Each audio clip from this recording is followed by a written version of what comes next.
Resonating structures में आप लोगों ने ये देखा था कि डिफरेंट टाइप्स ऑफ कॉन्जुगेशंस होती हैं। उन कॉन्जुगेशन की थ्री एग्जांपल्स आपको यहाँ पे करवाई गई थी और आपको असाइनमेंट दी गई थी कि आपने रेजोनेंस के स्ट्रक्चर पे लिखना है और 6 एक्स्ट्रा जो स्ट्रक्चर्स हैं वो ड्रॉ करने हैं जो कि इन एग्जांपल्स में नहीं गिवन हो।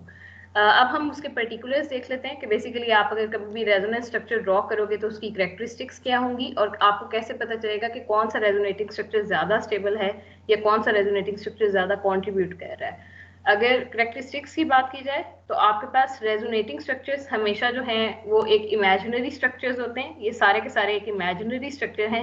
सिर्फ और सिर्फ जो आप इनका एक हाइब्रिड बनाओगे वो इनका एक रियल स्ट्रक्चर है। ये अगेन ये जो हम इमेजिनरी और रियल की बात करते हैं वो इस सेंस में बात करते हैं कि आपके पास कौन सा स्ट्रक्चर अच्छे तरीके से प्रॉपर्टीज को एक्सप्लेन कर सकता है। सो आपने देखा था कि आपके पास जो हाइब्रिड स्ट्रक्चर होता है वो तमाम रेजोनेटिंग स्ट्रक्चर का अमलगम होता है या कम्बिनेशन होता है। सो वो सबसे बेस्ट वे में आपके पास किसी भी स्ट्रक्चर की या किसी भी कंपाउंड की प्रॉपर्टीज को रिप्रेजेंट कर सकता है। तो यही वजह है कि हम हाइब्रिड स्ट्रक्चर को रियल स्ट्रक्चर मानते हैं और बाकी जितने भी स्ट्रक्चर्स होते हैं उनको हम इमेजिनरी स्ट्रक्चर मानते हैं कि वो एक या दो कंडीशन में तो आपके पास प्रॉपर्टीज को एक्सप्लेन करेंगी लेकिन हर कंडीशन में वो आपके पास प्रॉपर्टी को एक्सप्लेन नहीं कर रहा होगा। सो ये होपफुली आप लोगों को ये इमेजिनरी और रियल वाला कॉन्सेप्ट जो है ये अब क्लियर हो गया होगा कि आपके पास रेजोनेटिंग स्ट्रक्चर्स इमेजिनरी होते हैं, हाइब्रिड स्ट्रक्चर आपके पास रियल स्ट्रक्चर कंसीडर होता है। सेकेंडली जो बात है वो ये कि आपके पास तमाम के तमाम जो स्ट्रक्चर्स हैं वो इक्वली कंट्रीब्यूट नहीं कर रहे होते रेजोनेंस में। मतलब अगर आप ये चीज़ एज्यूम कर रहे हो कि आपके पास एक से ज़्यादा स्ट्रक्चर्स हैं, जैसे यहाँ पे अगर बेंजीन ही की एग्जांपल ली जाए और आपके पास 5 ये रेजोनेटिंग स्ट्रक्चर्स हैं, सो ये सारे इक्वली कंट्रीब्यूट नहीं कर रहे होंगे। इसमें से कुछ का कंट्रीब्यूशन जो है वो ज़्यादा होगा। मतलब ये तमाम के तमाम रेजोनेंस स्ट्रक्चर ज़रूर हैं लेकिन इनका कंट्रीब्यूशन इन हाइब्रिड जो है वो सेम नहीं है।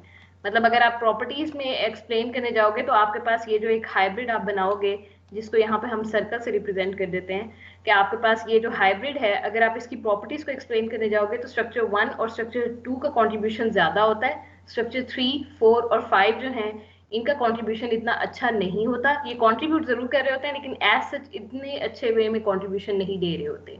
सो जरूरी नहीं है कि आपके पास हर रेजोनेटिंग स्ट्रक्चर कॉन्ट्रीब्यूट जरूर कर रहा होता है लेकिन कितना कंट्रीब्यूट कर रहा होता है ये डिपेंड करेगा कि आपके पास स्ट्रक्चर कैसा है। सो अगर आपके पास हाइब्रिड स्ट्रक्चर ये है तो आप लोगों को पता है कि बेंजीन में आपके पास फर्स्ट और 2 ज्यादा कंट्रीब्यूट कर रहे होते हैं क्योंकि वो बहुत ज्यादा क्लोज हैं जो आपने हाइब्रिड स्ट्रक्चर ड्रॉ किया है उसके।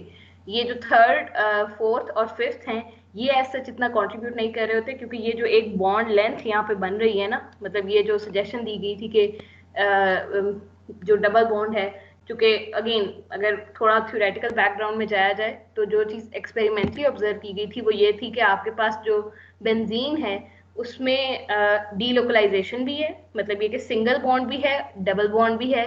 जब बॉन्ड लेंथ मेजर की गई तो वो नॉर्मल डबल बॉन्ड से थोड़ी सी डिफरेंट थी और मतलब जो आपके पास सिंगल बॉन्ड लेंथ और डबल बॉन्ड लेंथ की जो जनरल बॉन्ड लेंथ होती है उनके मिडल में एक लेंथ आ रही थी। सो उसको एक्सप्लेन करने के लिए इस तरह के स्ट्रक्चर्स ड्रॉ किए गए थे कि हो सकता है आपके पास इस तरह का कोई स्ट्रक्चर हो जिसमें बॉन्ड लेंथ किसी भी वे में इंक्रीज हो जाती हो। सो ऑल्दो ये एक इमेजिनरी थिंग है, ये कुछ प्रॉपर्टीज को एक्सप्लेन भी करती है लेकिन इस स्ट्रक्चर की कंट्रीब्यूशन उतनी ज्यादा नहीं है। हम ज्यादातर ये वाले स्ट्रक्चर 1 और 2 के थ्रू ही तमाम की तमाम प्रॉपर्टीज को एक्सप्लेन कर लेते हैं। तो रेजोनेटिंग स्ट्रक्चर सारे के सारे कंट्रीब्यूट जरूर करते हैं बट इट डजंट मीन कि उनकी कंट्रीब्यूशन जो है वो सबकी सेम है। कुछ स्ट्रक्चर्स ज्यादा कंट्रीब्यूट कर रहे होते हैं, कुछ स्ट्रक्चर्स जो हैं वो कम कंट्रीब्यूट कर रहे होते हैं। जो एक और थिंग आपने हमेशा जहन में रखनी है, आप लोगों ने पीछे एग्जांपल्स में देखा था कि जो एक आपके पास न्यूट्रल मॉलिक्यूल है उसके चार्ज रेजोनेंस स्ट्रक्चर्स हो सकते हैं। सिर्फ शर्त यह है कि आपके पास ओवरऑल जो चार्ज है वो सेम होना चाहिए। जिस तरह अगर मैं यहाँ पे इस मॉलिक्यूल की एग्जांपल लूँ तो आपके पास यहाँ पे जो स्ट्रक्चर है कोई न्यूट्रल की ले लेते हैं, ये वाला इसकी एग्जांपल ले लो कि लेट्स सपोज आपके पास एक न्यूट्रल मॉलिक्यूल है। अगर आप उसका रेजोनेटिंग स्ट्रक्चर ड्रॉ करोगे और वो आप इस वे में ड्रॉ कर सकते हो कि एक न्यूट्रल मॉलिक्यूल का जो रेजोनेटिंग स्ट्रक्चर बने उसमें चार्जेस प्रेजेंट हो, लेकिन वो चार्जेस इस वे में होने चाहिए कि इक्वल मतलब जो टोटल सम है किसी भी मॉलिक्यूल पे चार्जेस का वो जो है वो मेंटेन रहे या वो हमेशा सेम रहे। जिस तरह यहाँ पे ओवरऑल सम 0 है क्योंकि यहाँ पे ये एक न्यूट्रल मॉलिक्यूल है, इस पे कोई चार्ज नहीं है। अगर इसका रेजोनेटिंग स्ट्रक्चर देखा जाए तो इस पे एक नेगेटिव चार्ज है, एक पॉजिटिव चार्ज है। एज अ रिजल्ट अगर आप ओवरऑल सम देखोगे तो इस रेजोनेटिंग स्ट्रक्चर का भी जो टोटल चार्ज है वो 0 है। सो इसका मतलब आप किसी चार्ज स्पीशी, एक न्यूट्रल स्पीशी के लिए चार्ज रेजोनेंस स्ट्रक्चर्स ड्रॉ कर सकते हो। लेकिन इस चीज को जहन में रखिएगा कि बेशक आप ये काम कर सकते हो, चार्जेस को रिप्लेस कर सकते हो, बट आप फ्री रेडिकल को दरमियान में नहीं ला सकते। मतलब फ्री रेडिकल की कन्वर्जन जो है वो पॉसिबल नहीं है। उसकी रीजन ये होती है कि फ्री रेडिकल आपके पास जो जनरेट हो रहा होता है, या अनपेयर्ड इलेक्ट्रॉन जो आपके पास जनरेट हो रहा होता है, वो एक बॉन्ड की ब्रेकेज से जनरेट हो रहा होता है।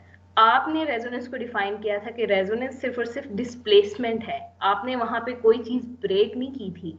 आपने सिंपल ये कहा था कि ये इलेक्ट्रॉनिक क्लाउड है, वो अपनी मर्जी से कभी इधर आ रहा है कभी इधर आ रहा है, वो डिस्प्लेस हो रहा है, लेकिन आपने कभी भी ऑफिशियली किसी बॉन्ड को ब्रेक नहीं किया था। तो अगर आप इस तरह का स्ट्रक्चर बनाते हो कि एक न्यूट्रल मॉलिक्यूल है और आप उसके लिए एक ऐसा रेजोनेटिंग स्ट्रक्चर ड्रॉ कर देते हो जिसमें अनपेयर्ड इलेक्ट्रॉन जो है वो इंक्लूड हो गए हैं, तो यहाँ पे बेसिकली आपने एक बॉन्ड ब्रेक किया है जो कि रेजोनेंस के रूल्स के खिलाफ है। तो इस चीज को ध्यान में रखिएगा कि neutral molecule charge resonance structures रख सकता है लेकिन अनपेयर्ड रेजोनेंस स्ट्रक्चर्स नहीं रखता। उसकी रीजन ये होती है कि अनपेयर्ड में आपने बॉन्ड ब्रेक किया होता है, आप खाली इलेक्ट्रॉन को डिस्प्लेस नहीं कर रहे होते, आप यहाँ पे बॉन्ड ब्रेक करते हो। जबकि चार्ज फॉर्मेशन एक सिंपल डिस्प्लेसमेंट का फॉर्मूला है, आपने डिस्प्लेसमेंट ही करवा के सिस्टम के ऊपर चार्ज लेके आए होते हो। ये वाला पॉइंट क्लियर है?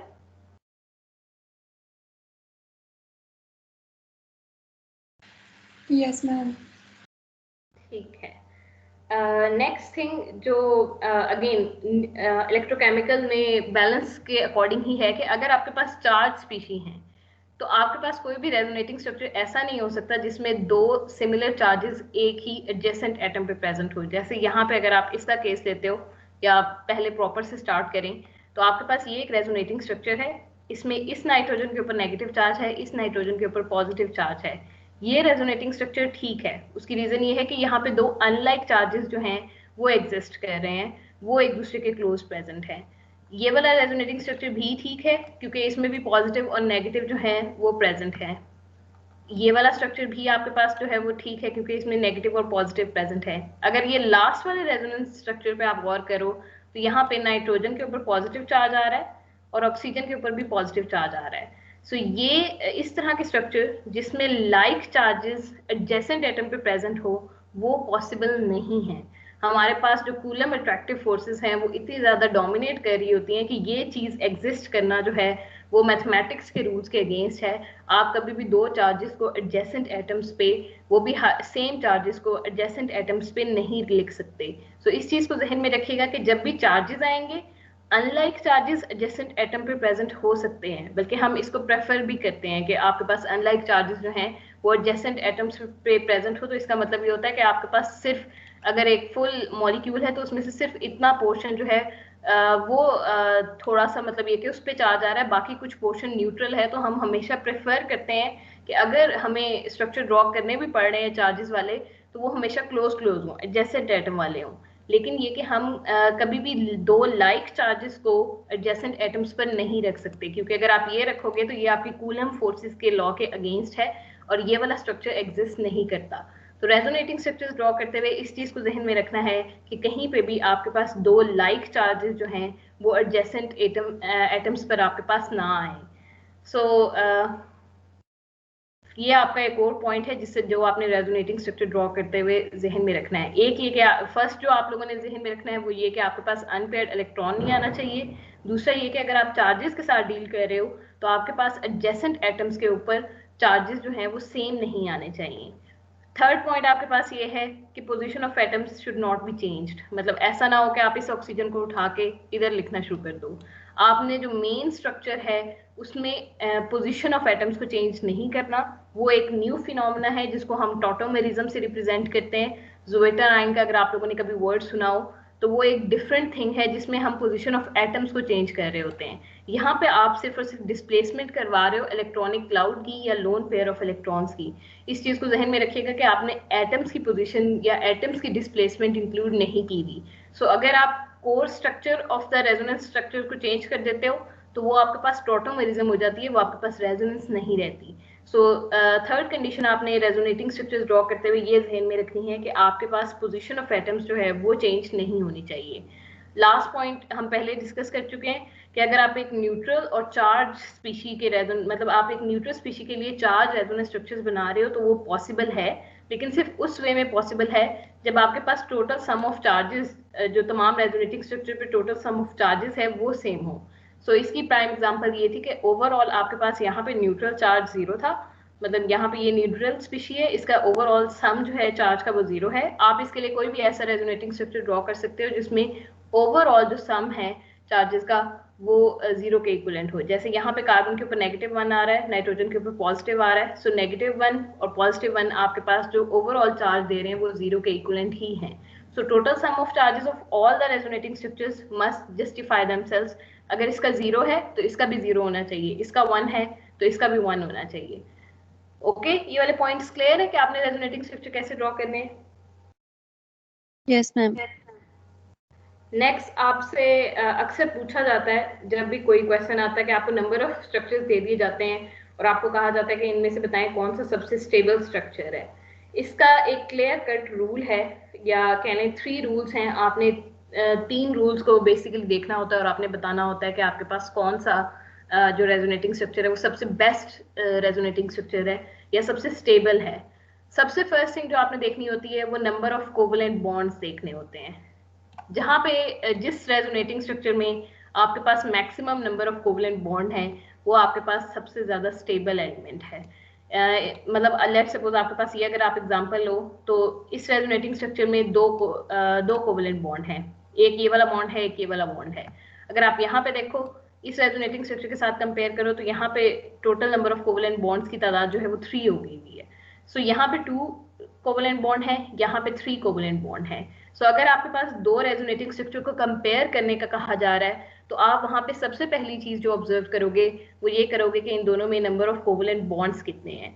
जिस स्ट्रक्चर में नंबर ऑफ कोवलेंट बॉन्ड ज्यादा होंगे वो आपके पास ज्यादा स्टेबल होगा।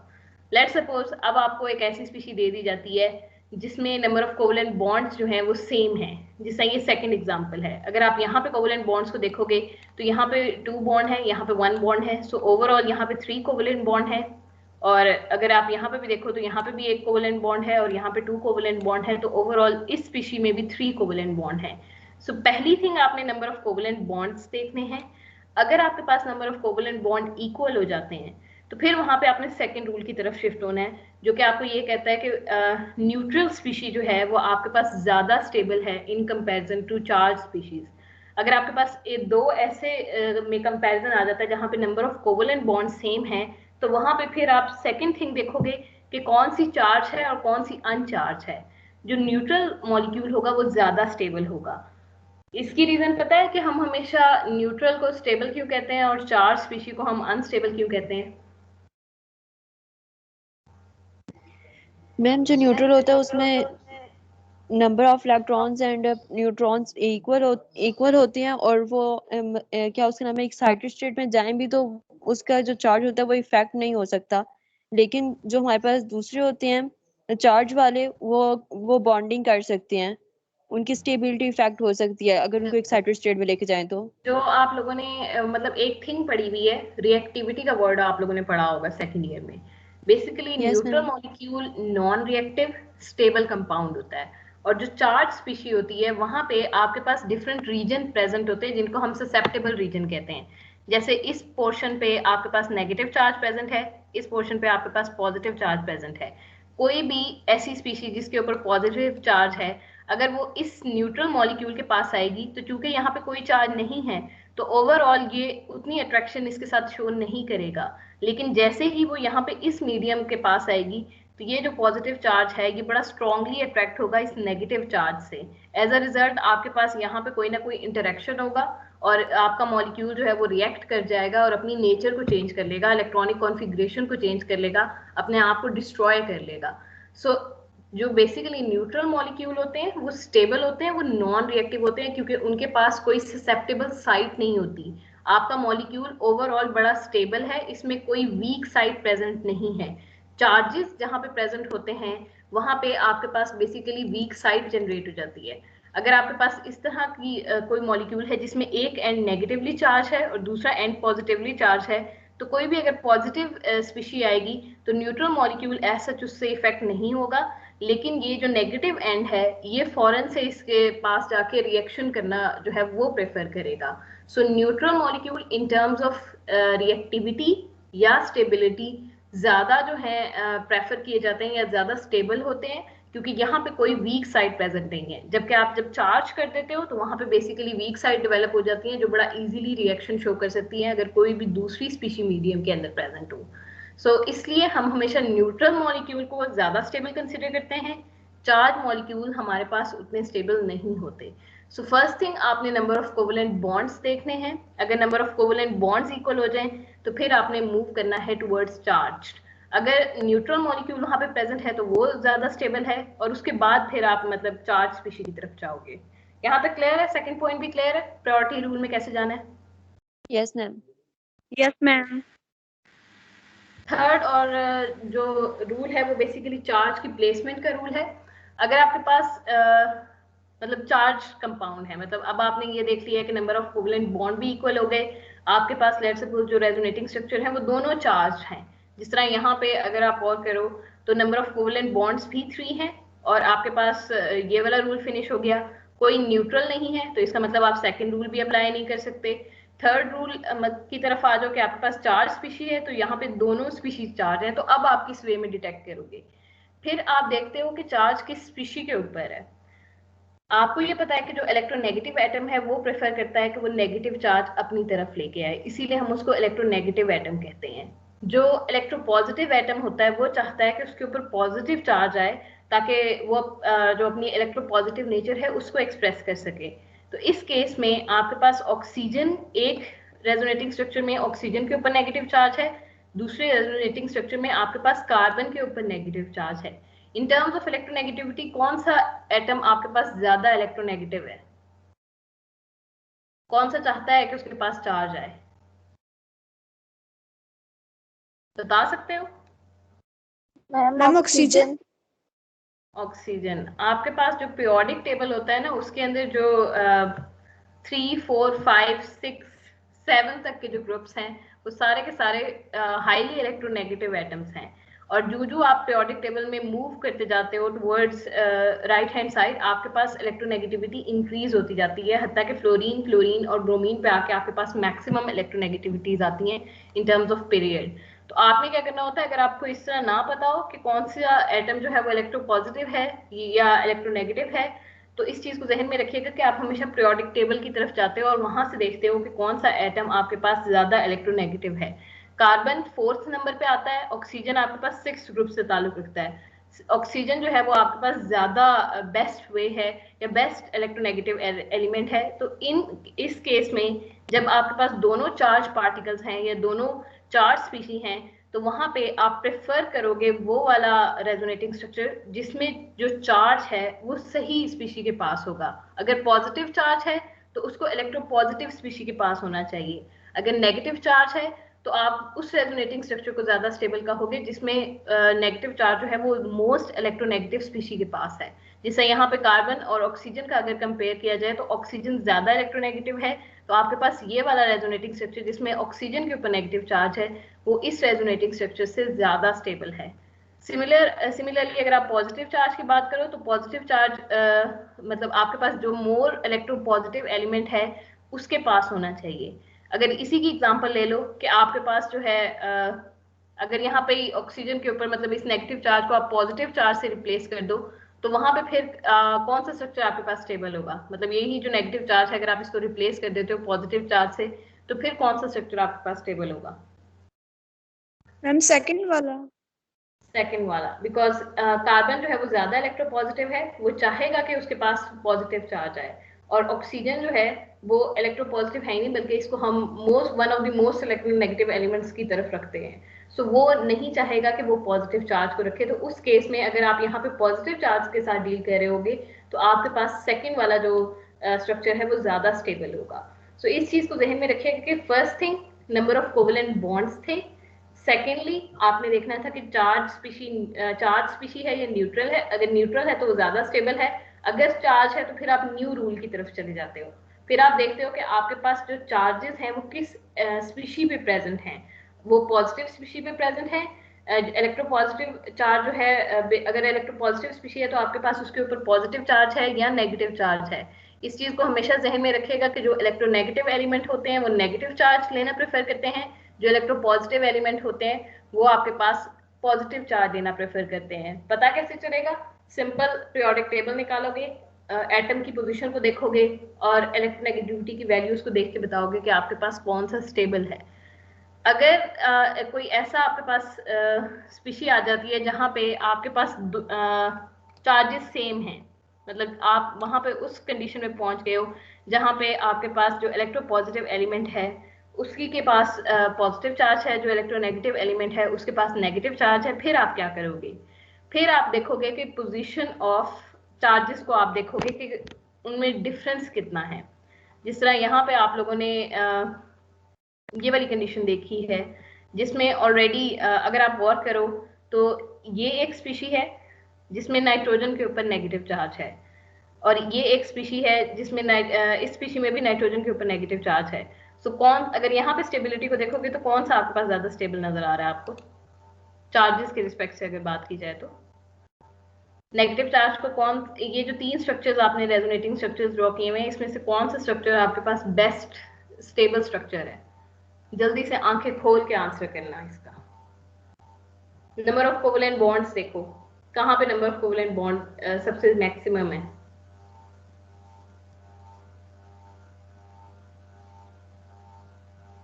सब में सेम नहीं है 4?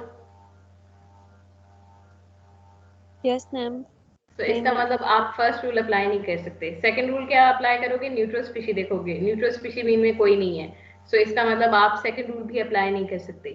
थर्ड रूल देखो, थर्ड रूल आपको क्या कहता है? नाइट्रोजन 5th पोजीशन पे है, ऑक्सीजन 6th पोजीशन पे है। इन टर्म्स ऑफ कंपैरिजन नाइट्रोजन आपके पास इलेक्ट्रोपॉजिटिव है, ऑक्सीजन आपके पास इलेक्ट्रोनेगेटिव है। जो वो वाला स्ट्रक्चर आपके पास ज्यादा स्टेबल होगा जिसमें नेगेटिव चार्ज जो है इलेक्ट्रोनेगेटिव स्पीशी के पास होगा। सो अगर आप यहाँ पे कंपेयर करोगे तो आपके पास ये वाला स्ट्रक्चर जो है, ये सेकंड वाला जो स्ट्रक्चर है ये बेसिकली सबसे स्टेबल स्ट्रक्चर है। तो आपके पास ऐसे क्वेश्चंस आ सकते हैं, मिड में नहीं दिए मैंने लेकिन फाइनल में मैं आपको दे सकती हूँ। सो मिड का पेपर आप लोगों का थोड़ा सा इजी है, लेकिन इस चीज को जहन में रखिएगा कि फाइनल का पेपर आपका टफ होने वाला है। सो स्टेबिलिटी को देखना है आप लोगों ने और स्टेबिलिटी के रूल्स को सही तरीके से फॉलो करना है। लेट्स सपोज अब आपके पास एक ऐसा स्पीशी आ रही है जिसमें आपके पास जहां पे प्रेजेंट होना चाहिए वहीं पे प्रेजेंट है, मतलब आपके पास जो चार्जेस हैं वो नेगेटिव चार्ज इलेक्ट्रोनेगेटिव स्पीशी के पास ही है और पॉजिटिव चार्ज जो है वो इलेक्ट्रोपॉजिटिव स्पीशी के पास ही है। अगर इस तरह का केस हो जाए तो फिर आप वहां पे ये चीज देखोगे कि चार्ज में सेपरेशन कितनी है। एक वे आपके पास ये है कि आपके पास चार्ज की सेपरेशन बहुत ज्यादा हो, जैसे इस केस में अगर आप देखो तो यहाँ पे जो चार्ज पॉजिटिव और नेगेटिव चार्ज है वो बहुत ज्यादा दूर दूर प्रेजेंट है, जबकि उसी की निस्बत अगर आप ये वाला केस देखो जिसमें आपके पास ए नेगेटिव है और ए पॉजिटिव है, सो यहाँ पे जो चार्ज की सेपरेशन है वो बहुत ज्यादा लेस है। सो इस चीज को जहन में रखिएगा कि अगर आपके पास इलेक्ट्रोनेगेटिव और इलेक्ट्रोपॉजिटिव एलिमेंट्स दोनों वो वाला केस भी फिनिश हो जाए तो लास्ट रूल जिससे आप हेल्प ले सकते हो वो बेसिकली चार्ज सेपरेशन रूल है। ऐसे केसेस जहां पे अनलाइक चार्जेस जो हैं वो क्लोज होते हैं वो आपके पास ज्यादा स्टेबल कंसीडर किया जाता है in case of far apart. मतलब अगर आपके पास ऐसे दो केसेस हैं जिनमें चार्जेस बहुत ज्यादा सेपरेटेड हैं और दूसरा केस आपके पास ये है कि जिसमें बिल्कुल एडजेसेंट एटम्स पे अनलाइक चार्जेस प्रेजेंट हैं, तो आप हमेशा अनलाइक चार्जेस वाले को प्रेफर करोगे कि वहां पे आपके पास एडजेसेंट एटम्स पे होने की वजह से वो एक दूसरे के इफेक्ट को कैंसिल आउट कर रहे होंगे और न्यूट्रल स्पीशी की तरफ जा रहे होंगे। So in terms of charge separation, जहां पे चार्ज सेपरेशन ज्यादा होगी वो चीज ज्यादा अनस्टेबल है, जहां चार्ज सेपरेशन कम होगी वो चीज जो है ज्यादा स्टेबल कंसीडर किया जाएगा। सो जहां पे चार्ज सेपरेशन ज्यादा होगी वो अनस्टेबल स्पीशी है। ये वाला पॉइंट क्लियर है? लास्ट वाला? Yes ma'am. मैम रिपीट कर दें, जहाँ पे चार्ज स्पीशीज ज्यादा होगी तो क्या होगा? जहां पे आपके पास चार्ज सेपरेशन ज्यादा होगी ना, मतलब दो चार्जेस अनलाइक चार्जेस जो हैं वो फार अपार्ट प्रेजेंट होंगे, तो वहां पे वो स्पीशीज ज्यादा अनस्टेबल होगी उसकी निस्बत अगर आपके पास कोई भी ऐसा रेजोनेटिंग स्ट्रक्चर है जिसमें एडजेसेंट एटम्स पे चार्जेस प्रेजेंट है, जैसे यहाँ पे पॉजिटिव चार्ज प्रेजेंट है, यहाँ नेगेटिव चार्ज प्रेजेंट है, तो ये एडजेसेंट एटम्स पे प्रेजेंट है, तो यहाँ पे दोनों चार्जेस एक दूसरे के इफेक्ट को मोस्टली कैंसल आउट कर रहे होते हैं और बिल्कुल न्यूट्रल मॉलिक्यूल के क्लोज होते हैं। सो आपके पास ये वाला स्ट्रक्चर ज्यादा स्टेबल होगा। यहाँ पे पॉजिटिव एंड और नेगेटिव एंड एक दूसरे के इफेक्ट को कैंसिल नहीं कर पा रहे, उनमें सेपरेशन बहुत ज्यादा है, उनके दरमियान में एटम्स बहुत ज्यादा हैं, तो वो एक दूसरे के इफेक्ट को ऐसे अच्छे वे में कैंसिल आउट नहीं कर पा रहे। तो ये वाली स्ट्रक्चर जो होगा वो ज्यादा अनस्टेबल होगा और उसकी निस्बत जहाँ पे आपके पास एडजेसेंट एटम्स पे आपके पास स्ट्रक्चर प्रेजेंट होंगे वो आपके पास ज्यादा स्टेबल होगा। Okay, yes ma'am, got the point. सही। ऑर्गेनिक केमिस्ट्री में होपफुली आप लोगों ने अगर पिछले सेमेस्टर में पढ़ा था तो मीजोमेरिक इफेक्ट्स पढ़े हैं या नहीं पढ़े अभी रेजोनेंस के? रेजोनेंस का ही एक एडवांस नेम जो है वो मीजोमेरिक फिनोमेना है जिसमें आप मीजोमेरिक इफेक्ट्स पढ़ते होते हो। और अगर आप लोगों ने ऑर्गेनिक केमिस्ट्री पढ़ ली हुई है अभी तक या फिजिकल केमिस्ट्री का कोर्स लिया हुआ है तो आपको मीजोमेरिक इफेक्ट्स वहां पे देखे अभी या नहीं? नहीं देखे तो इस पॉइंट को छोड़ दोगे, ये आप लोगों से लिंक नहीं है फिर ये पॉइंट। नेक्स्ट आ जाओ, आपके पास जो फोर्सेस हैं वो वंडरवॉल फोर्सेस या वंडरवॉल बॉन्ड्स हैं। इस चीज को ध्यान में रखिएगा, हम बॉन्ड्स का टॉपिक पढ़ रहे हैं और बॉन्ड का वर्ड ये जहाँ पे भी यूज होता है वहां पे सिर्फ अट्रैक्टिव फोर्सेस की बात होती है। हमने बेसिक बॉन्ड्स पढ़ लिए में जिसमें आपके पास आयनिक, कोवलेंट और कोऑर्डिनेट कोवलेंट बॉन्ड है। मेटालिक बॉन्ड आपके उसका पार्ट नहीं है तो इसलिए हम उसको इंक्लूड नहीं करेंगे, नहीं तो वो भी एक बॉन्ड होता है जिसको हम बेसिक बॉन्ड्स में कंसिडर करते हैं। सो अब हम कुछ ऐसे फिनोमेना को स्टडी कर रहे हैं जो कि अट्रैक्टिव फोर्सेस की वजह से हैं, लेकिन इसलिए हम उनको बॉन्ड की कुछ मतलब किताबों में इनको हम बॉन्ड्स की कैटेगरी में ही रखते हैं। लेकिन इस चीज को जहन में रखिएगा कि ज्यादातर किताबों में आपके पास जब भी बॉन्ड की बात होगी तो आप आयनिक, कोवलेंट, कोऑर्डिनेट और मेटालिक बॉन्ड की बात कर रहे होंगे। ये सारे फिनोमेना जिसमें रेजोनेंस है, इंडक्टिव इफेक्ट है, वंडरवॉल फोर्सेस और इंटरेक्शंस हैं, हाइड्रोजन बॉन्डिंग है, ये सारी की सारी सेकेंडरी बॉन्ड्स कहलाती हैं। मतलब ये प्राइमरी बॉन्ड नहीं है, ये अट्रैक्टिव फोर्सेस ही हैं, लेकिन ये कि ये उतनी इफेक्टिव नहीं है जितनी आपके पास बेसिक या प्राइमरी बॉन्ड इन्वॉल्व होता है। सो ये ज्यादातर सिर्फ और सिर्फ प्रॉपर्टीज को इन्फ्लुएंस कर रही होती हैं। आपने एक उनमें से जो है प्रॉपर्टी पढ़ ली है जिसको आपने रेजोनेंस का नेम दिया है। अब सेकेंड प्रॉपर्टी को आप पढ़ने जा रहे हो जो कि वंडरवॉल फोर्सेस या बॉन्ड्स के नेम से जो है रिप्रेजेंट की जाती हैं। ये अगेन एडिशनल इंटरेक्शंस हैं, पॉजिटिव इंटरेक्शंस हैं, अट्रैक्टिव इंटरेक्शंस हैं, तभी हम इनको बॉन्ड से रिप्रेजेंट कर रहे हैं। अगर ओवरऑल देखा जाए तो आपके पास जो नॉर्मल प्राइमरी बॉन्ड्स हैं वहां पे 50 to 300 किलो कैलोरी पर मोल की एनर्जी इन्वॉल्व होती है। और अगर आप इसका ओवरऑल स्ट्रक्चर देखोगे तो इनका पर्पज ये होता है, इन बॉन्ड्स को बनाने का पर्पज ये होता है कि आप स्टेबल कंपाउंड्स को मजीद स्टेबिलिटी गेन करवाते हो बाय मॉलिक्यूल फॉर्मेशन। आपके पास पहले एटम्स प्रेजेंट होते हैं, एटम्स कंबाइन करके मजीद स्टेबिलिटी गेन करते हैं बाय फॉर्मिंग मॉलिक्यूल्स। तो जब आप इनकी बात कर रहे होते हो, इन 4 बेसिक बॉन्ड्स की बात कर रहे होते हो, तो आप वहां पे बेसिकली स्टेबल कंपाउंड्स को जो कि एटम्स हैं, न्यूट्रल कंपाउंड्स हैं, ऑलरेडी स्टेबल हैं, उनको मजीद स्टेबल कर रहे होते हो by forming the molecules.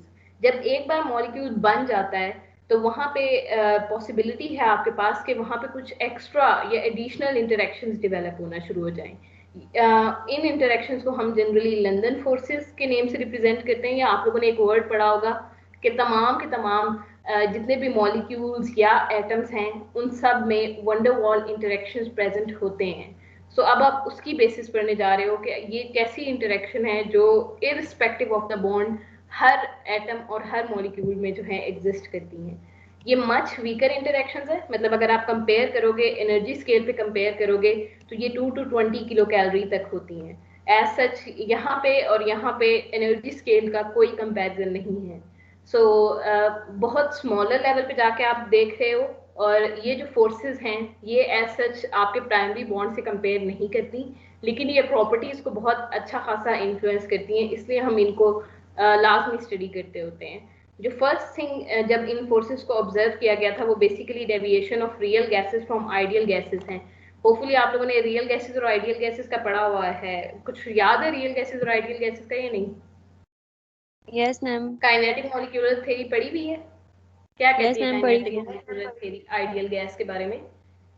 Ma'am जो आइडियल गैस होती है वो नॉन रिएक्टिव होती है, जो रियल गैस होती हैं वो रिएक्टिव होती हैं, और जो आइडियल गैस होती हैं उनकी जो बॉन्डिंग होती है वो मतलब वो बॉन्डिंग नहीं करती हैं। जो आइडियल गैसेस होती हैं वो स्टेबल होती हैं ऑलरेडी।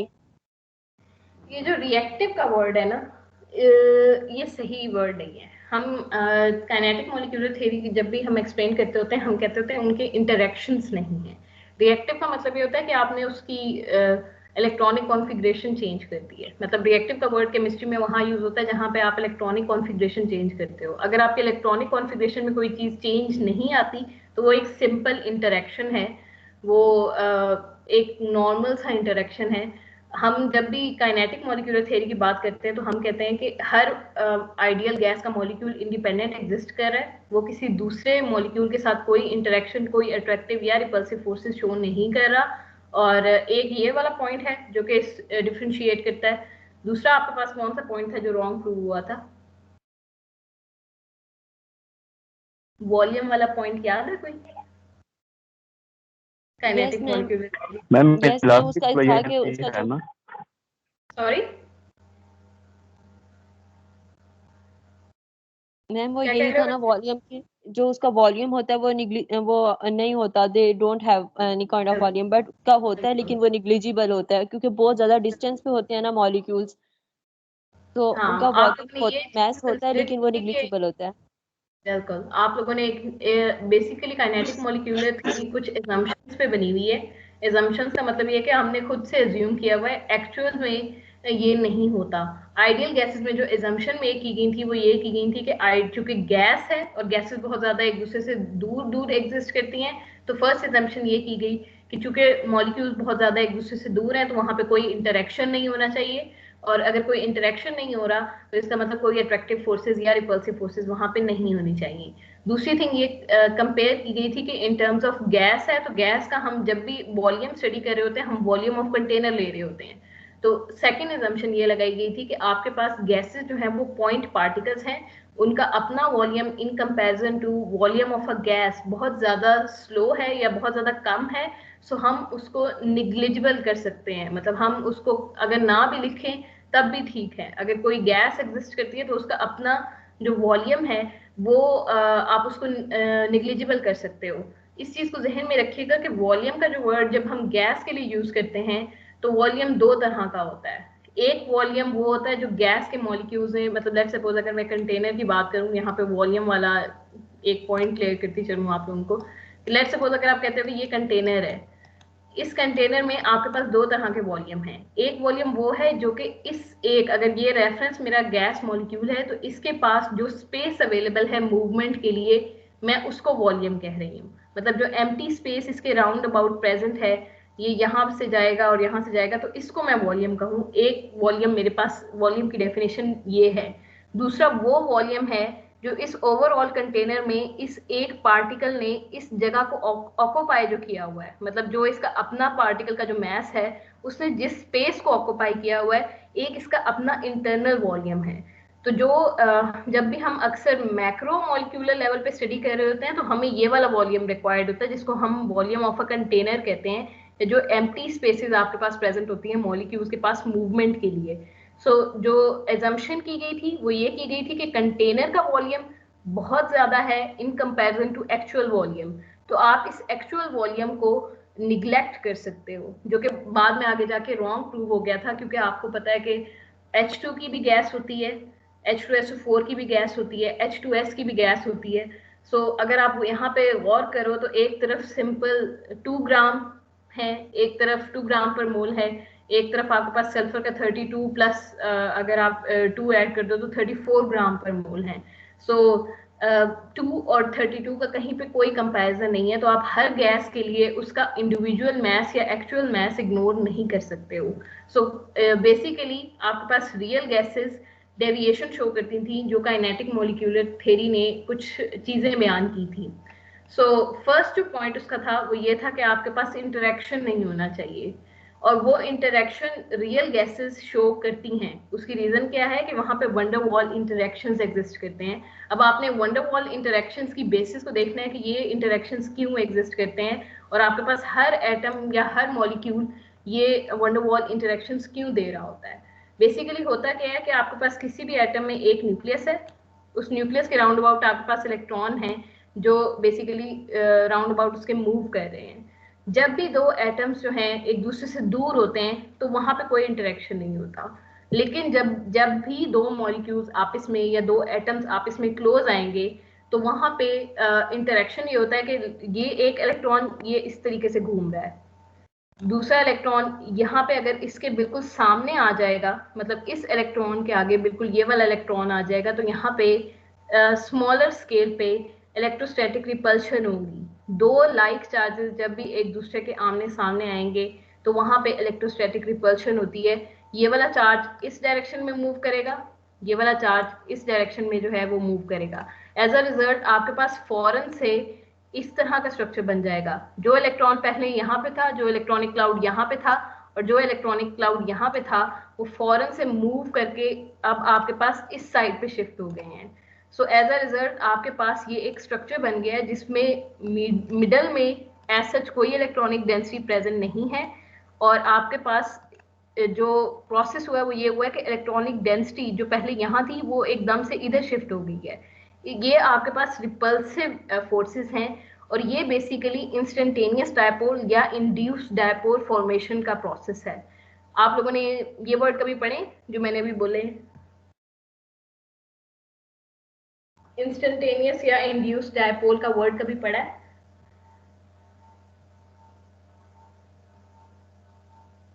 सेकेंड ईयर में पढ़ा है बच्चों?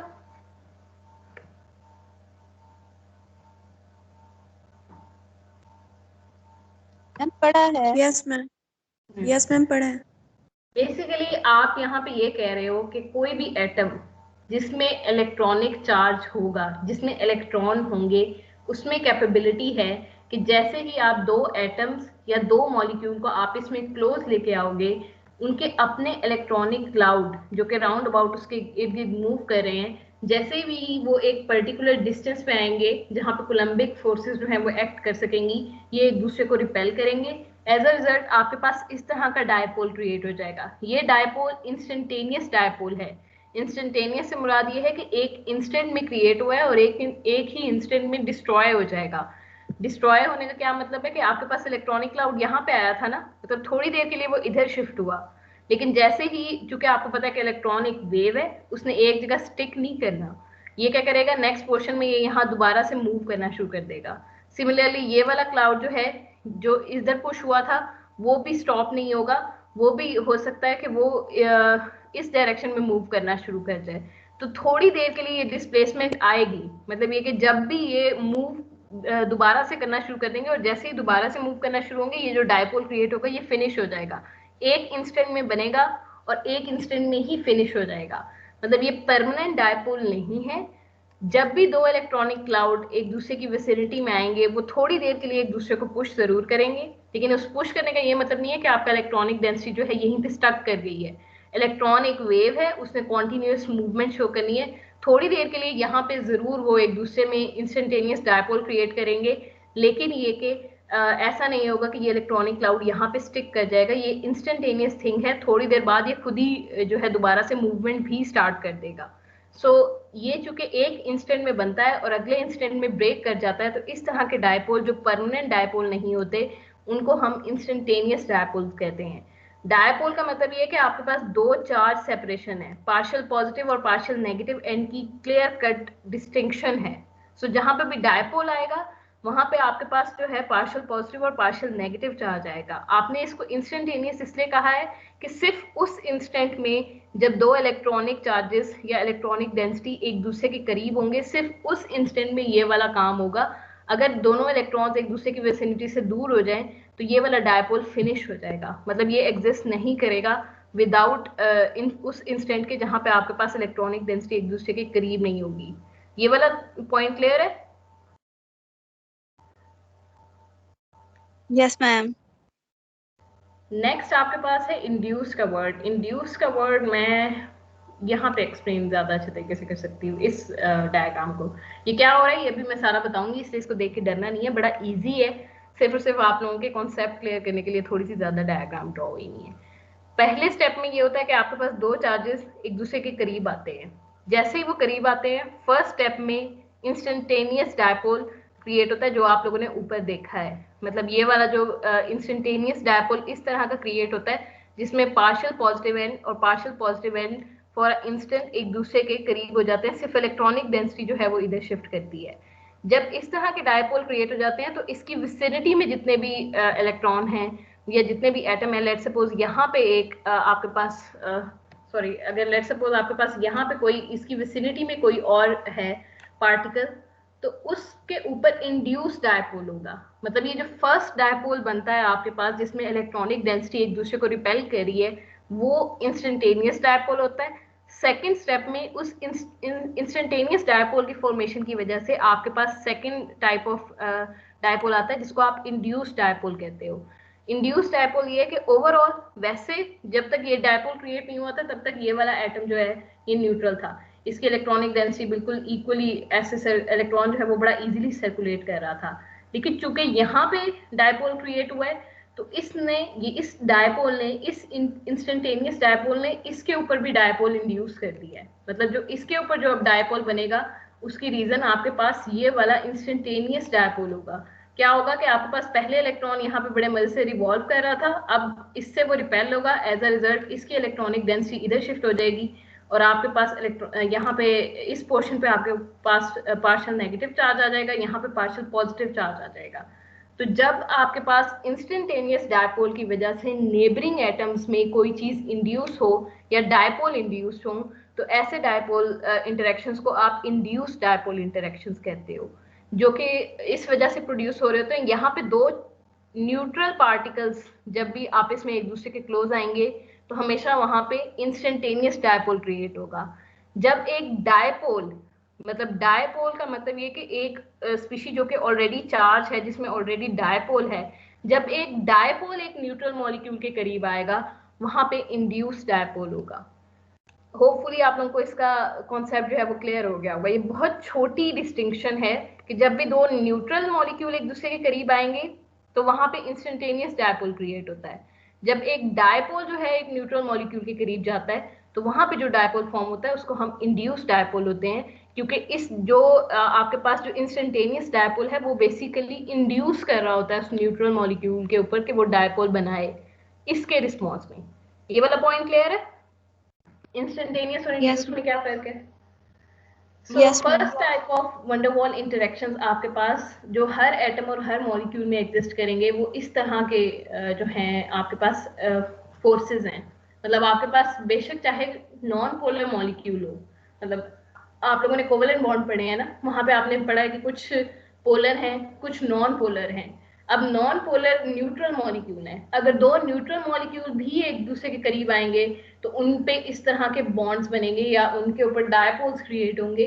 और बेसिकली ये जो डायपोल्स बनना है, तो इसका मतलब ये है कि आपके पास यहाँ पे इलेक्ट्रोस्टैटिक फोर्सेस जो हैं वो इन प्ले हो गई हैं, और अब आपके पास अट्रैक्शन का फिनोमेना हो सकता है, जिससे ये पार्शियल नेगेटिव एंड इस पार्शियल पॉजिटिव एंड को अट्रैक्ट करेगा।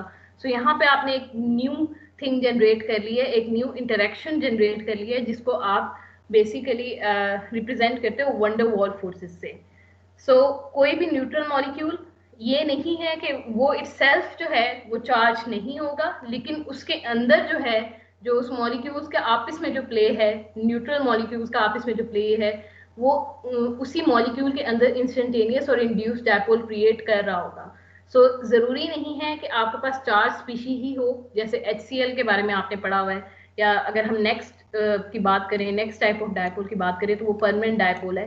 परमानेंट डायपोल आपके पास आयनिक कंपाउंड्स या पोलर जो कोवेलेंट कंपाउंड्स होते हैं, जिसमें आपके पास क्लियर कट पॉजिटिव और नेगेटिव एंड होता है, अगर उनके दरमियान इंटरेक्शन हो रहा हो, तो वो तो अट्रैक्टिव ही होता है। जिस तरह आप लोगों ने HCl के केस में अगर देख लो, ये आपका H पॉजिटिव है, ये क्लोरीन नेगेटिव वाला एंड है, यहाँ पे आपके पास क्लोरीन नेगेटिव है, यहाँ पे H पॉजिटिव है, तो ये आपस में ये वाला H पॉजिटिव वाला एंड इस क्लोरीन नेगेटिव को अट्रैक्ट करेगा।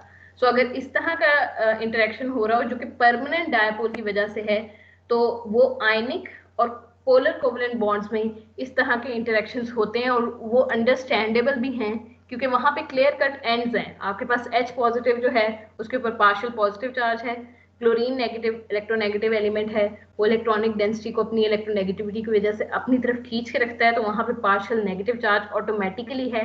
आपको पता है कि हर मॉलिक्यूल के ऑलरेडी परमानेंट डायपोल बने हुए हैं, तो वहां पे तो समझ आती है अगर आपके पास इलेक्ट्रोस्टैटिक इंटरेक्शंस हो या पॉजिटिव और नेगेटिव एंड्स एक दूसरे के साथ जो है एक्स्ट्रा जो है कोहेसिव फोर्सेस शो करें, मतलब एक दूसरे के साथ बड़ा क्लोजली अटैच होकर रहना प्रेफर करें, तो यहाँ पे तो समझ आती है कि भाई आपके पास सारे मॉलिक्यूल्स डायपोल्स में हैं और वो एक दूसरे को अट्रैक्ट करते हैं।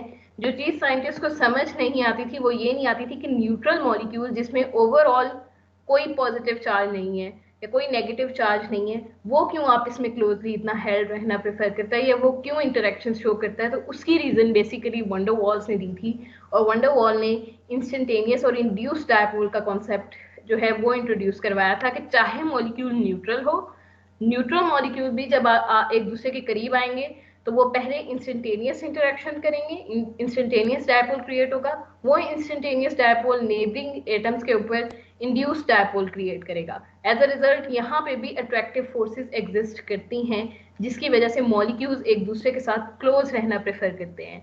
नहीं तो आपके पास जो फिनोमेना होना चाहिए था वो ये होना चाहिए था कि आपके पास जो गैसेस हैं, मतलब जिस जो जिनको हम इनर्ट गैसेस कहते हैं, उनको कभी लिक्विफाई नहीं होना चाहिए था। लिक्विफाई का मतलब ये है कि आपके पास ये इनर्ट गैसेस हैं, लेट सपोज हीलियम है, उनके ऑक्टेट आपस में कंप्लीट है। अगर आप ये कहते हो कि इनका ऑक्टेट कंप्लीट है तो ये तो स्टेबल है, इनको कोई इंटरेक्शन डेवलप ही नहीं करना चाहिए आपस में, इनको गैसियस फॉर्म में ही रहना चाहिए। लेकिन क्या होता है कि जैसे जैसे आप इसका प्रेशर डिक्रीज करते जाते हो ये लिक्विफाई होना शुरू हो जाती हैं। लिक्विफिकेशन का जो प्रोसेस है वो तभी पॉसिबल है जब आपके पास अट्रैक्टिव फोर्सेस की जो कंसंट्रेशन है वो इंक्रीज हो। तो साइंटिस्ट को ये समझ नहीं आती थी कि एक न्यूट्रल मॉलिक्यूल के अंदर कहाँ से अट्रैक्टिव फोर्सेस आ गई, इसके पास तो डायपोल्स भी नहीं है। सो उसकी बेसिस जो है वो इस वंडर वॉल इंटरेक्शंस ने दी थी। और अगर बिल्कुल नट शेल में बात की जाए तो इंस्टेंटेनियस और इंड्यूस्ड डायपोल बेसिकली आपके पास अट्रैक्टिव फोर्सेस जनरेट करने की रिस्पॉन्सिबल हैं। इसकी दो प्रिंसिपल टाइप हैं, एक की बेसिस रिपल्शन है, मतलब आपके पास इलेक्ट्रॉनिक इलेक्ट्रॉन रिपल्स कर रहे हैं एक दूसरे को और उसकी वजह से एज अ रिजल्ट आपके पास डायपोल बन रहे हैं। दूसरी इसकी बेसिस आपके पास अट्रैक्टिव फोर्सेस है, मतलब परमानेंट डायपोल्स हैं वो ऑलरेडी एक दूसरे को अट्रैक्ट करेंगे। तो ये वाला तो क्लियर कट केस है, लेकिन ये वाला थोड़ा सा अंडरस्टैंड करने वाला केस है। यहाँ तक क्लियर है? तो अब इसकी जरा एप्लीकेशन को डिटेल में पढ़ लेंगे, लिक्विफिकेशन को। अगेन इसकी कई एप्लीकेशंस हैं, हम लोगों ने सिर्फ एक पे फोकस करना है, वो लिक्विफिकेशन का प्रोसेस है। यहाँ तक कुछ पूछना हो परमानेंट डायपोल, इंस्टेंटेनियस डायपोल और इंड्यूस्ड डायपोल के बारे में?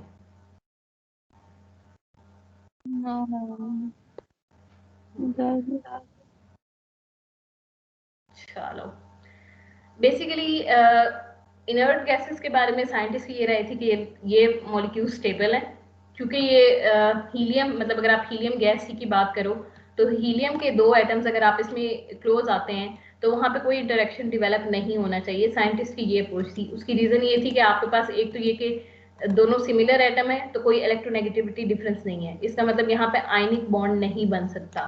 अगर इलेक्ट्रोनेगेटिविटी डिफरेंस नहीं है तो आपके पास पोलर कोवलेंट बॉन्ड भी नहीं बन सकता, क्योंकि पोलर कोवलेंट बॉन्ड बनने के लिए भी आपके पास इलेक्ट्रोनेगेटिविटी का डिफरेंस होना मस्ट है। दूसरी थिंग आप किसकी तरफ देखोगे, आप नॉन पोलर कोवलेंट बॉन्ड की तरफ देखोगे। नॉन पोलर कोवलेंट बॉन्ड यहाँ पे बन सकता था, लेकिन उस केस में बनता अगर इसका ऑक्टेट कंप्लीट ना होता, मतलब अगर इसको शेयरिंग की जरूरत होती। यहाँ पे ऑलरेडी सेकंड शेल है, सेकंड शेल में 2 इलेक्ट्रॉन ही ऑक्युपाई होते हैं और हीलियम के पास ऑलरेडी 2 इलेक्ट्रॉन हैं, तो इसका मतलब इसको मजीद शेयरिंग की जरूरत नहीं है। तो आपके पास नॉन पोलर कोवलेंट बॉन्ड की कंडीशन भी फिनिश हो गई। नेक्स्ट आपके पास मेटालिक बॉन्ड है। मेटालिक बॉन्ड की कंडीशन जो होती है वो डीलोकलाइजेशन होती है, या अनपेयर्ड या अनऑक्युपाइड फिल्ड ऑर्बिटल्स होते हैं। इस चीज को ध्यान में रखिएगा कि इस पे फोकस ना करना, लेकिन ये कि ओवरऑल मेटालिक बॉन्ड की कंडीशन भी यहाँ पे अप्लाई नहीं होती। आपने चूंकि मेटालिक बॉन्ड पढ़ा नहीं है इसलिए आप लोगों को इस पॉइंट की समझ नहीं आएगी। अगर मैं बिल्कुल फंडामेंटल लेवल पे जाके बात करूं तो आपके पास डीलोकलाइजेशन के लिए शील्डिंग इफेक्ट का होना बहुत जरूरी है। आपके पास दूर दूर वाले जो शेल वाले इलेक्ट्रॉन हैं वो न्यूक्लियस से इतने दूर जरूर होने चाहिए कि वो डीलोकलाइज हो, मतलब ये कि ये वाला जो इलेक्ट्रॉन जो बहुत दूर प्रेजेंट है न्यूक्लियस से, उसको हल्की सी एनर्जी मिलेगी तो वो डीलोकलाइजेशन की तरफ चला जाएगा, वो इजीली मूव कर लेगा। लेकिन जो स्मॉलर एलिमेंट्स हैं जहाँ पे आपके पास शेल बहुत ज्यादा नजदीक है न्यूक्लियस के, वहां पे आपके इलेक्ट्रॉन्स जो हैं वो बड़े स्ट्रांगली अट्रैक्टेड होते हैं, न्यूक्लियस के होल्ड के अंदर होते हैं, इतना इजीली मूव नहीं कर सकते। सो मेटालिक बॉन्ड की कंडीशन भी यहाँ पे फुलफिल नहीं होती, क्योंकि हीलियम में इलेक्ट्रॉन्स न्यूक्लियस के बहुत ज्यादा क्लोज हैं।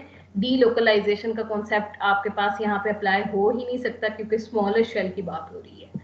सो इसका मतलब ये कि अगर आप बॉन्ड्स की तरफ जाओ तो आपके पास कोई भी ऐसा अट्रैक्टिव इंटरेक्शन प्रेजेंट नहीं है। लेकिन जब एक्सपेरिमेंटली क्या चीज ऑब्जर्व की गई कि आपके पास जब भी आप हीलियम गैस को प्रेशराइज करते हो तो ये लिक्विड में कन्वर्ट हो जाती है। तो साइंटिस्ट को समझ नहीं आती थी कि आपके पास ये लिक्विड फॉर्मेशन क्यों पॉसिबल है। अगर आप लोगों को अभी तक लिक्विड और सॉलिड की कॉन्सेप्ट क्लियर नहीं है तो इस चीज को ध्यान में रखिएगा कि हम किसी भी मैटर को 3 स्टेट्स में डिवाइड करते हैं, सॉलिड, लिक्विड और गैस। गैसेस ऐसी स्टेट होती हैं जिसमें इंटरमॉलिक्यूलर डिस्टेंस बहुत ज्यादा होता है, हमारे पास मॉलिक्यूल्स एक दूसरे से बहुत ज्यादा दूर होते हैं, इंटरेक्शंस निग्लिजिबल होते हैं, मतलब आपके पास इंटरमॉलिक्यूलर फोर्सेस या इंटरमॉलिक्यूलर अट्रैक्शंस निग्लिजिबल होते हैं। अगर आप इसी को कंडेंस कर दो, प्रेशर इंक्रीज करके मॉलिक्यूल्स को थोड़ा सा क्लोज ले आओ, तो जो नेक्स्ट स्टेट आपके पास आती है वो लिक्विड की स्टेट आती है। लिक्विड की स्टेट में मॉलिक्यूल्स जो हैं वो थोड़े क्लोज होते हैं, इतने क्लोज नहीं होते जितने सॉलिड में होते हैं, लेकिन मॉडरेटली एक दूसरे से क्लोज हो जाते हैं। जिस तरह गैसेस में बहुत ही दूर होते हैं वो वाला फिनोमेना नहीं होता। अब मॉलिक्यूल्स अच्छे खासे क्लोज आ गए होते हैं, उनमें medium intermolecular forces of attraction होती है, इतनी स्ट्रांग नहीं होती कि वो एक दूसरे को बिल्कुल ही एक फिक्स पोजीशन पे हेल्ड कर ले या क्रिस्टल लैटिस बना ले। इतनी जरूर होती है कि वो एक दूसरे को इफेक्ट कर रहे होते हैं या एक दूसरे के साथ कोहेसिव फोर्सेस बना सकते हैं कि वो आपस में फ्लो एक दूसरे इतने होते हैं कि वो गैस की तरह मूवमेंट भी शो कर सकें, लेकिन इतने स्ट्रांग नहीं होते कि वो सॉलिड की तरह बिल्कुल अपनी पोजीशन पे फिक्स हो जाए। सो लिक्विड आपके पास एक इंटरमीडिएट स्टेज है जिसमें इंटरमॉलिक्यूलर डिस्टेंस भी मॉडरेट है, इंटरमॉलिक्यूलर फोर्सेस ऑफ अट्रैक्शन भी मॉडरेट हैं। मॉलिक्यूल्स इतना इंटरेक्शन जरूर रखते हैं कि वो एक दूसरे के साथ मिलके रहना प्रेफर करते हैं, जैसे वाटर के मॉलिक्यूल्स एक दूसरे के साथ स्टक करना प्रेफर करते हैं ड्रॉप की फॉर्म में। ऐसा नहीं होता कि एक मॉलिक्यूल इधर जा रहा है गैस की तरह और दूसरा मॉलिक्यूल दूसरी तरफ पे जा रहा हो। आप कहीं पे भी पानी गिराओगे, पानी जो है वो एक दूसरे के साथ क्लम्प करेगा, वाटर की फॉर्म में रहना प्रेफर करेगा, एक ड्रॉप की फॉर्म में रहना प्रेफर करेगा। सो लिक्विड जो है उनमें मूवमेंट भी होती है, अच्छी खासी मूवमेंट होती है, गैसेस की तरह एक्स्ट्रा ऑर्डिनरी मूवमेंट नहीं होती, लेकिन लिक्विड के मॉलिक्यूल आपके पास रैंडम मोशन बहुत प्रोमिनेंट शो कर रहे होते हैं। उसके निस्बत अगर आप सॉलिड स्टेट की तरफ आओ तो ये वो स्टेट है जिसमें इंटरन्यूक्लियर फोर्सेस बहुत ज्यादा स्ट्रॉन्ग है, और उसकी रीजन ये है कि आपने मॉलिक्यूल्स को इतना कॉम्प्रेस कर दिया है, आप इतना क्लोज ले आए हो कि अब वो एक फिक्स डिस्टेंस पे एग्जिस्ट करते हैं। मतलब आपके पास कोई भी क्रिस्टल जो सॉलिड है उसको आप अक्सर कहते हैं कि ये 3D क्रिस्टल लैटिस है। इसका मतलब ये है कि आपने जो लिक्विड में आप बात करते थे ना कि एक मॉलिक्यूल यहाँ से यहाँ एग्जिस्ट करेगा, अब आपने इस डिस्टेंस को भी फिक्स कर दिया। आपने कहा है कि एक मॉलिक्यूल यहाँ पे है, उससे इतने एंगस्ट्रॉम पे आपके पास यहाँ पे एग्जिस्ट करेगा, दूसरा मॉलिक्यूल यहाँ एग्जिस्ट करेगा, तीसरा मॉलिक्यूल यहाँ एग्जिस्ट करेगा। सो अगर आप इस तरह का स्ट्रक्चर ले आते हो जिसमें आपने मॉलिक्यूल्स को इतना क्लोज ले आए हो कि अब वो एक दूसरे की विसिनिटी में से मूव नहीं कर सकते, अगर वो मूव करेंगे तो वो स्ट्रक्चर को डिस्ट्रॉय कर रहे होंगे या वो लिक्विड की तरफ जा रहे होंगे।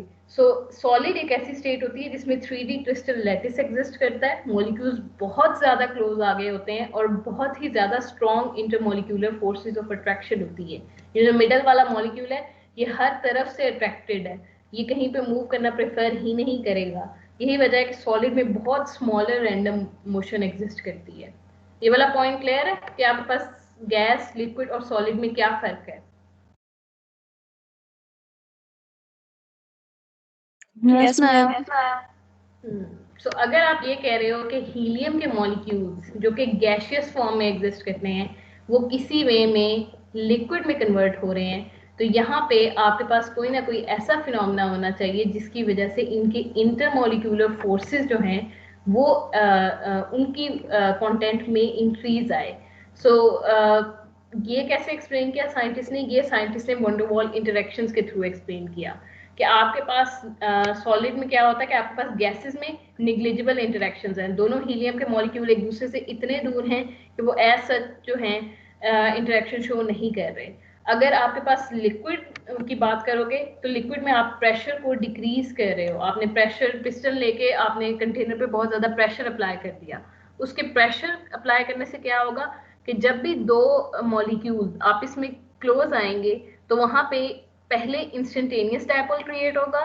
उस इंस्टेंटेनियस डायपोल की वजह से जो नेबरिंग एटम्स हैं, मतलब अगर यहाँ पे ये इंस्टेंटेनियस डायपोल है और ये इंस्टेंटेनियस डायपोल है, तो इनकी विसिनिटी में जितने भी एटम्स होंगे वो जो विसिनिटी से दूर है उन पे ऐसा कोई इफेक्ट नहीं आएगा, मतलब जो दूर है उन पे कोई इफेक्ट नहीं आएगा, लेकिन जो इसके करीब हैं उन पे जो है आपके पास इंड्यूस्ड डायपोल इंटरेक्शन जो हैं वो एक्ट करना शुरू हो जाएंगे। यही वजह है कि लिक्विड में मॉडरेट आपके पास अट्रैक्टिव फोर्सेस आएंगी।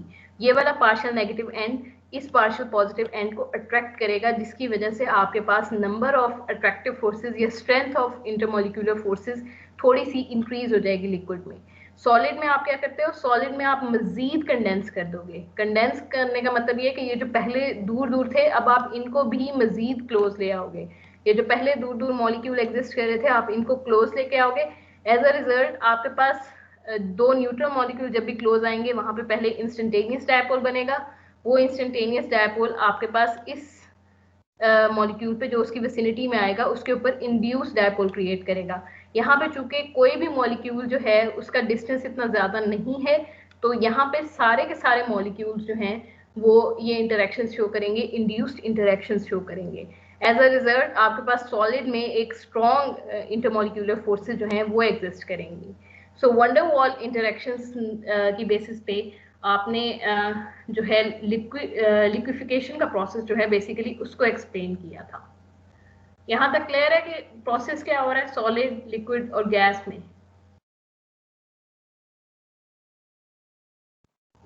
Yes ma'am.